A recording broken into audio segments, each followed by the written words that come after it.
வாயத்தோட கழுத படப்பட்டி வந்தாச்சு, பொட்டி வந்தாச்சு, பொட்டி வந்தாச்சு, பொட்டி வந்தாச்சு. Hi friends, welcome to the Padappatti channel. இன்றைக்கி நான் ஒரு சூப்பரான போலீஸ் இன்வெஸ்டிகேஷன் க்ரைம் த்ரில்லர் மூவியோடு தான் வந்திருக்கேன். படம் பேர் காளிதாஸ் 2. காளிதாஸ் 1 எந்த அளவுக்கு நமக்கு ஒரு இம்பேக்டையும் செம்மையாக இருக்கு அப்படின்ற ஒரு ஃபீலையும் கொடுத்துச்சோ அந்தளவுக்கு இந்த காளிதாஸ் 2வும் வந்திருக்கு. படம் ஆரம்பித்த கொஞ்சம் காட்சிகள்லேயே இந்த படம் எப்படி ட்ராவல் ஆக போகுது அப்படின்ற ஒரு ஃபீலை நமக்கு கொடுக்குது. அந்தளவுக்கு ஒரு சஸ்பென்ஸ் த்ரில்லராக இந்த படம் ஆரம்பத்திலிருந்தே நகருது. படம் ஆரம்பித்த கொஞ்ச நேரத்திலேயே ஒரு கோர்ட் வளாகத்தில் ஒரு கொலை நடக்குது. அந்த கொலையாளி தங்கி இருக்கிற ஒரு அப்பார்ட்மெண்ட் ஃபங்க்ஷனில் ஒரு 3 வயசு குழந்தை கடத்தப்பட்டு கொலை செய்யப்படுது. அதே அப்பார்ட்மெண்ட்டு விட்டு கொஞ்சம் தூரத்துலேயே ஒரு சூட்கேஸில் பணமாக கிடக்கு. இன்வெஸ்டிகேஷனுக்காக நம்ம ஹீரோ வர்றாரு. உள்ள ஹீரோ விடிய விடிய தேடி பார்த்து கூட கொலையாளியை கண்டுபிடிக்க முடியலை. விடிஞ்ச பிறகு தான் அந்த சூட்கேஸவே அவர் கண்டுபிடிக்கிறாரு. புதுசாக போஸ்டிங்க்கு வந்திருக்கிற டைரக்ட் ஐபிஎஸ் ஆஃபீஸரான லேடி போலீஸ் ஆஃபீஸர் இன்வெஸ்டிகேஷனுக்குள்ளே உள்ளே வராரு. அவருக்கும் நம்ம ஹீரோவுக்கும் முன்பின் ஏதோ பகை இருக்கும் போல இருக்குது. படம் ஃபுல்லாகவே 2 பேரும் முட்டிக்கிட்டே இருக்காங்க. ஆனால் அவங்களாலையும் இந்த கொலையாளியை கண்டுபிடிக்க முடியலை. அடுத்த சில காட்சிகள்லேயே அதே அப்பார்ட்மெண்ட்டில் ஸ்விம்மிங் பூலில் ஒரு 15 வயசு பொண்ணு இறந்து கிடக்கா.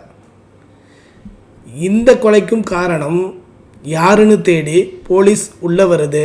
ஆனால் இந்த கொலைக்கான காரணத்தையும் கொலையாளியையும் போலீஸினால் கண்டுபிடிக்க முடியல. இன்வெஸ்டிகேஷன் ஒரு பக்கம் போனாலும் இந்த டைரக்ட் ஐபிஎஸ் ஆஃபீஸர் எடுக்கிற ஒரு சில முடிவுகள் டிபார்ட்மெண்ட்டுக்கு பெரிய குடைச்சலாக இருக்குது. அதை யார் தடுக்கிறா அப்படின்னா இந்த இன்ஸ்பெக்டரான நம்ம ஹீரோ தடுக்கிறாரு. ஒரு சூழ்நிலையில் இவன் தான் கொலைகாரன்னு சொல்லிட்டு ஒரு ஆளை அரெஸ்ட் பண்ணி ஸ்டேஷனுக்கு கொண்டு வராங்க. அவனும் கொலையாளி இல்லை அப்படின்னு சொல்லிட்டு ஒரு லீடிங் வக்கீல் காப்பாற்றி ஸ்டேஷனுக்குள்ளேயே வாதாடி கூட்டிகிட்டு போயிடுறாரு. கிடைச்ச ஒருத்தனையும் மிஸ் பண்ணிட்டோமே அப்படின்னு சொல்லிட்டு ஐபிஎஸ் ஆஃபீஸர் துடிச்சிட்டு இருக்கிற சமயத்தில் இவன் கொலையாளி கிடையாது அப்படின்னு சொல்லிட்டு ஹீரோ சொல்கிறாரு. அங்கேருந்து கதை வேறொரு பக்கம் நகருது. இதுவரைக்கும் நடந்த காட்சிகள் எல்லாத்தையும் வச்சு கொலையாளி இவனாக தான் இருக்கும் அப்படின்னு சொல்லிட்டு தேடி போகிற ஒவ்வொரு இடமும் டெட் எண்டாக முடியுது. யாரு தாண்டா கொலையாளி அப்படின்னு சொல்லிட்டு ஒரு எதிர்பார்ப்பை நம்மக்கிட்டையும் ஏற்படுத்திடுறாங்க. நான் போன வீடியோவில் சொன்ன மாதிரி அந்த க்ளோரி வெப்சீரிஸ்லேயும் எப்படி கொலையாளி யாருன்னு நமக்கு தெரியாதோ இந்த காளிதாஸ் 2லையும், அதாவது 2.25 மணி நேரம் படம், கடைசி 2 நிமிஷத்தில் தான் கொலையாளி யாருன்னே நம்மளால் கண்டுபிடிக்க முடியும். நமக்கு மட்டும் இல்லை, போலீஸுக்கும் அப்போ தான் தெரியுது கொலையாளி யார், ஏன் கொலை பண்ணா, என்ன நடந்துச்சு, அந்த 3 வயசு பொண்ணை ஏன் கொலை பண்ணா, இந்த ஸ்விம்மிங் பூலில் இருக்கிற அந்த டெட் பாடி எப்படி அங்கே வந்துச்சு, அந்த பொண்ணுக்கு என்ன நடந்துச்சுன்னு சொல்லிட்டு கடைசி 2 நிமிஷத்தில் ஒவ்வொரு முடிச்சு அவுக்குறாங்க. அவ்வளவு சுவாரஸ்யமாக இருக்குது. நமக்கும் சில இடத்துல அள்ளு விட்டுருது.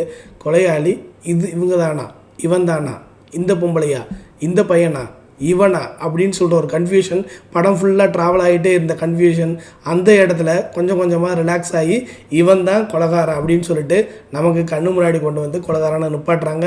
படம் அவ்வளவு அற்புதமாக ட்ராவல் ஆகுது. உண்மையை சொல்கிறேன், கடைசி 2 நிமிஷத்தில் தான் கொலையாளி யாருன்னே நீங்கள் கண்டுபிடிக்க முடியும். அந்தளவுக்கு சேலஞ்சான ஒரு ஸ்க்ரீன் ப்ளே தான் இந்த படத்தில் இருக்குது. படத்தை பார்த்து என்ஜாய் பண்ணுங்கள். படம் அமேசான் ப்ரைமில், ஆகாவில், சன்னெக்ஸில், தமிழில் அவைலபிளாக இருக்குது. அஸ் யூஷுவல் காளிதாஸ் 1 போலேயே காளிதாஸ் 2வும் செம்ம த்ரில்லிங்காக இருக்குது. ஒரு நல்ல க்ரைம் இன்வெஸ்டிகேஷன் படம் தான். பார்த்து என்ஜாய் பண்ணுங்கள். தேங்க்யூ.